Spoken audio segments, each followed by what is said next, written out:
किशनगढ़ शहर में सुदामा नाम का एक आदमी रहता था। सुदामा की नई नई शादी हुई थी। शादी में सुदामा को ससुराल से कुछ पैसे मिले थे। इन पैसों से मैं एक नया और सुंदर सा रिक्शा खरीदूंगा। रिक्शा ही क्यों, हम कुछ और काम भी तो कर सकते हैं। मेरे पिताजी रिक्शा चलाते थे और उन्होंने मुझे रिक्शा चलाना ही सिखाया है।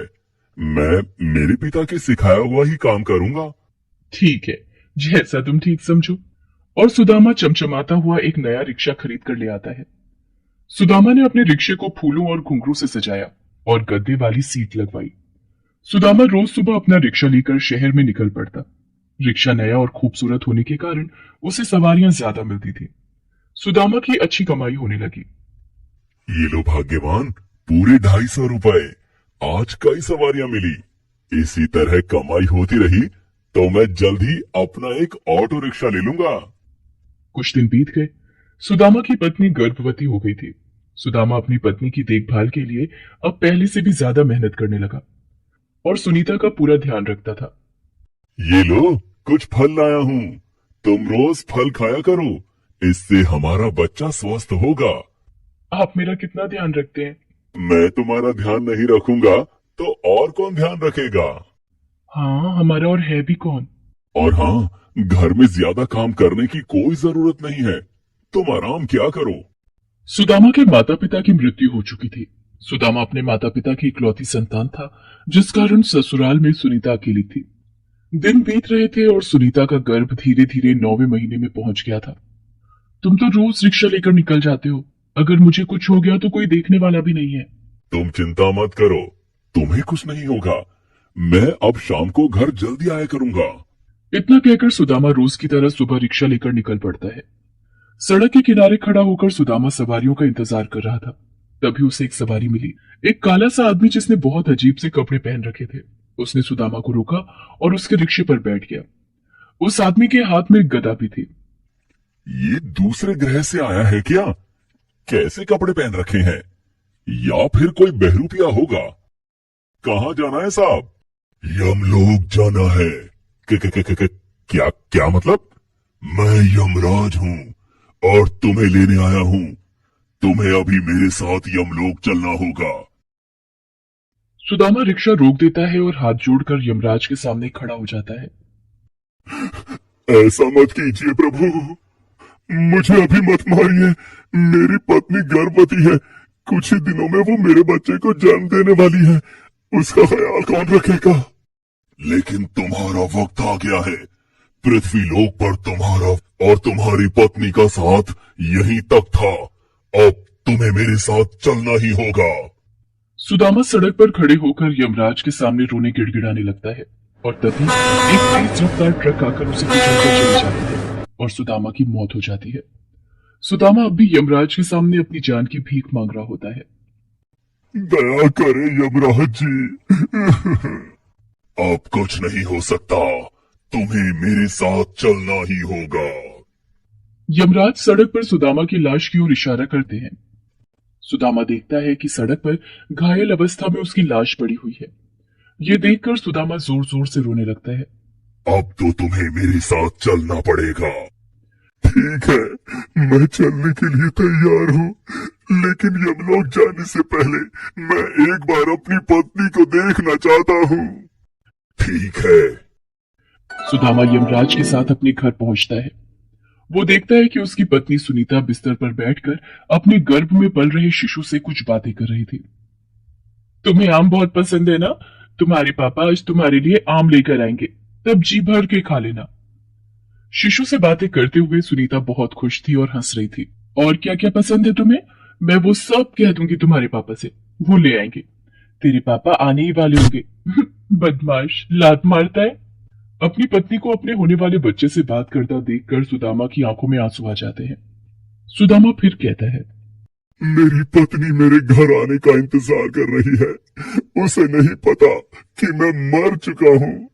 अब मेरी पत्नी और मेरे होने वाले बच्चे की देखभाल कौन करेगा? ये मेरा काम नहीं है। मैं तो सिर्फ लोगों के प्राण लेता हूँ। मैं एक शर्त पर ही आपके साथ चलने के लिए तैयार हूँ। आपको सुदामा बनकर मेरी पत्नी और मेरे बच्चे की देखभाल करनी होगी। ये नहीं हो सकता। तो फिर मैं आपके साथ नहीं जाऊंगा। मैं आत्मा के रूप में अपनी पत्नी के आसपास रहूंगा। आपको मेरे परिवार पर जरा भी दया नहीं आती। मेरी पत्नी की हालत ऐसी नहीं है कि वो कुछ काम कर सके। मेरी पत्नी और मेरा बच्चा दोनों भूख से मर जाएंगे। आप मेरे प्राण लेने आए थे, लेकिन कुछ दिन बाद आपको मेरी पत्नी और मेरे बच्चे के प्राण अपने आप ही मिल जाएंगे, जब वे भूख से तड़प तड़प कर मर जाएंगे। दूसरी तरफ सड़क पर पड़ी सुदामा की लाश को एक एम्बुलेंस आकर ले जाती है और सुदामा की लाश एक हॉस्पिटल के मुर्दा घर में रखी होती है। डॉक्टर सुदामा के मृत शरीर में से अंग निकालकर उसे दूसरे मरीज को लगाने के लिए आपस में बात कर रहे थे। इसकी आंखें ठीक है, इन्हें दूसरे मरीज को लगा देते हैं। इसकी दोनों किडनियां भी ठीक है, ये भी दूसरे मरीज को ट्रांसप्लांट कर देंगे। हॉस्पिटल के कर्मचारी सुदामा के मृत शरीर से अंगों को निकालने के लिए उसे ऑपरेशन थिएटर की तरफ ले जाने लगते हैं और डॉक्टर ऑपरेशन की तैयारी करने लगते हैं। इधर सुदामा अब भी यमराज के सामने विनती कर रहा था कि तभी अचानक उसकी पत्नी प्रसव पीड़ा से चिल्लाने लगती है। हे भगवान, कितना दर्द हो रहा है। सुदामा कब आएगा? आज कहाँ रह गया वो? हे भगवान, मेरी मदद करो। अपनी पत्नी को दर्द से तड़पता देखकर सुदामा उसके पास जाता है, लेकिन उसकी पत्नी ना तो उसे देख पा रही थी और ना ही सुन पा रही थी। आज आपको मेरे साथ 2 और लोगों को अपने साथ लेकर जाना पड़ेगा। नहीं, मैं सिर्फ तुम्हें लेकर जाऊंगा। लेकिन अगर सही समय पर सुनीता को हॉस्पिटल नहीं पहुंचाया गया तो जच्चा और बच्चा दोनों की मौत हो सकती है। अगर आप इन्हें अपने साथ नहीं ले जाना चाहते हैं तो आपको इनकी जान बचानी होगी। ठीक है।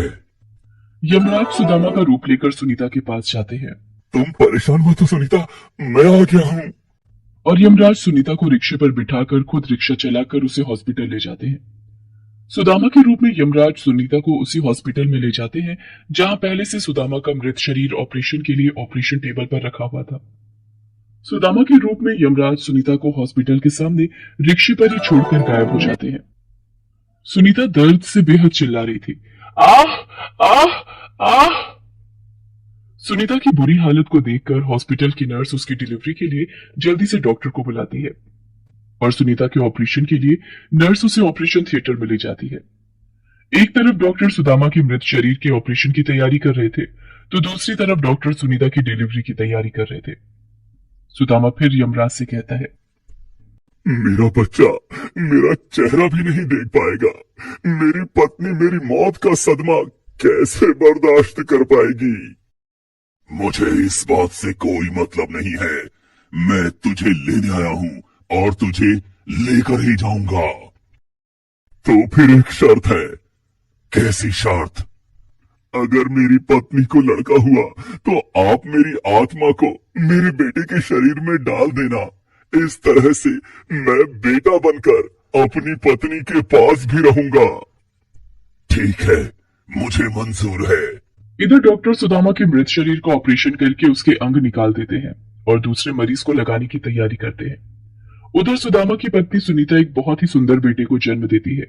शर्त के मुताबिक यमराज सुनीता के बेटे के शरीर में सुदामा की आत्मा डाल देते हैं और यमलोक चले जाते हैं। बेटे के जन्म के बाद सुनीता बच्चे को लेकर घर आ जाती है। सुदामा के लौट के नहीं आने का दुख उसे बेहद सता रहा था। तभी सुनीता का पड़ोसी आकर उसे बताता है कि सड़क दुर्घटना में सुदामा की मौत हो गई है।